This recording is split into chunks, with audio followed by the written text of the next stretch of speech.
Hi everyone. So today I'm going to do a book review on Guns of the Dawn. This is my first book by this author. I don't want to butcher his last name, but it's Adrian T. So I'll just go with that. But I have been seeing a lot of books of his recently, and I really wanted to give him a try.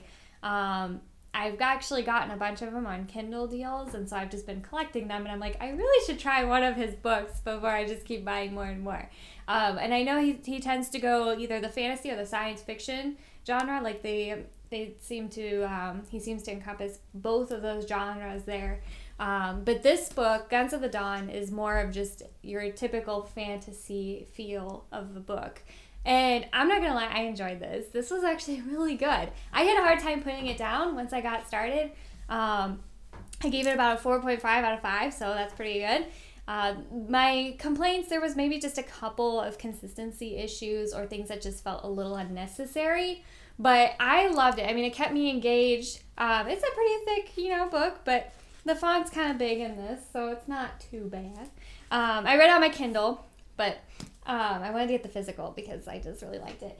And the covers on these books are really cool. So I liked this cover, but there was another cover before this that looked really cool. So I wish I would have gotten that one then, but this one's okay too. I like this one. But this book is about, so going through the kind of a little bit of the back of the book.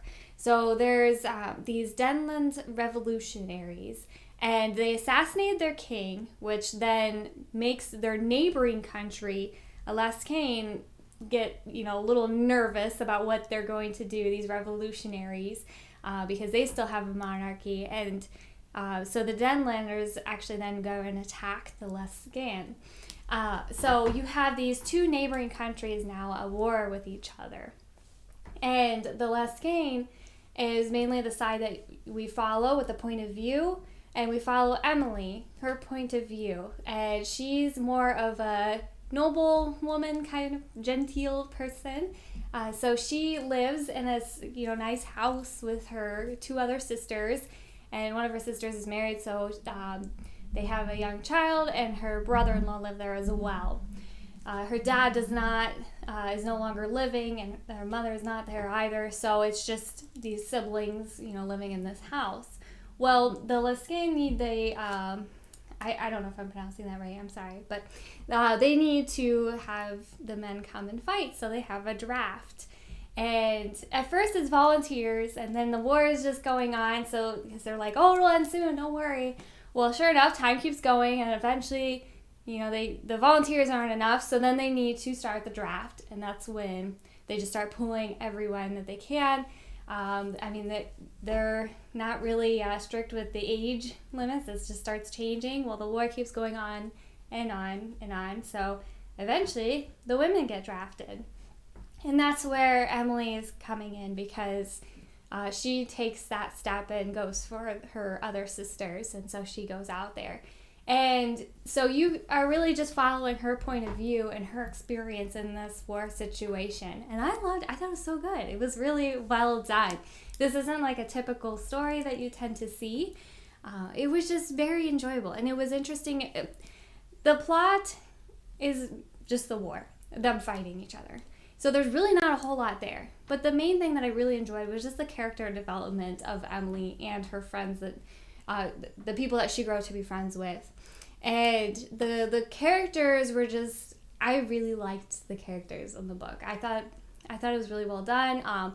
The main thing that keeps you on the edge of your seat is just who's going to survive? How is this day going to play out? And I mean, there's times where Emily's in situations where she easily could have and probably should have died, but she is able to defend herself. It's not one of these types of stories where, oh, everyone comes in and saves me, half minute, kind of thing. So yeah, it was nice just to see a character actually grow into herself and be able to take care of herself too. And she rises up to her rank and everything. So I mean, she's pretty cool. I mean, I enjoyed it. I thought it was a really good story. Some of the other things that I didn't really care for, so there are warlocks in this. They don't really do too much. They do some magic, but there's not a lot of them. it felt a little unnecessary. I get that's kind of more of the fantasy element, but it just didn't feel needed to the story. I thought it was just enough where it was just the sabers and muskets and everything like that. So I thought that was enough on its own. But I mean, I guess it is a little interesting. I mean, there's a couple scenes that are kind of interesting with the warlocks, but they're not really in there that much. Like where she's stationed out at, there's only 2 of them that are really in the story, so there's not a whole lot of interaction with the warlocks. And the ending of the book made it a little weird too. That I raised some questions about how the warlocks are created. It felt a little inconsistent. But other than that, I thought I enjoyed everything, but I just didn't care for that addition. But Emily she was a great character, and she gets this group of friends there too, that she sticks with, and you care about all of them, and you want to make sure they all survive. And so you're kind of always on the edge of your seat going, are they going to make it? Are they going to make it this fight? It is more of a swampland type fighting setting, so it gets kind of, nasty at times. It's not exactly a location you would want to be at. And so it's just, you can get some of that guerrilla warfare going on. There is an interaction with this indigenous people that live out in the swamps.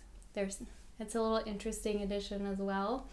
It made it interesting. I don't know if it was really necessary to the story, but it made it interesting. And both sides leave these people alone. They both kind of agreed with each other to just leave it alone. But the ending, I enjoyed the ending because there is a twist where you're just like, oh, that kind of changed my perspective of the book. So I liked it. I liked that it was different. It ended differently from your typical books. But my take on my first book from this author, I want to read more of his books.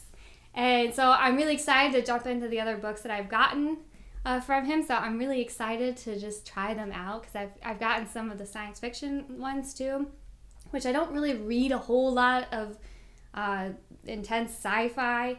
So I'm curious to give it a try because I want to, but I do like his writing, and I think this was a great start, I think, to his works, and I really enjoyed it. Like I said, it's more focused on the characters and just Emily's experience in the situation and just her growth through it. I really liked it. So I recommend giving it a try. If you're someone who really wants an intense plot, this probably won't be for you because, the plot's pretty straightforward. There's a war going on. But if you are interested to see how these characters cope in these situations and just their outlook on it and just some questions that are raised in these types of scenarios, then give it a try because it's really interesting. I really enjoyed it. But yeah, so I would recommend it. And like I said, I'm really excited to try more of his books. And once I try them, I'll be sure to let you know how those are as well. But other than that, thanks for watching.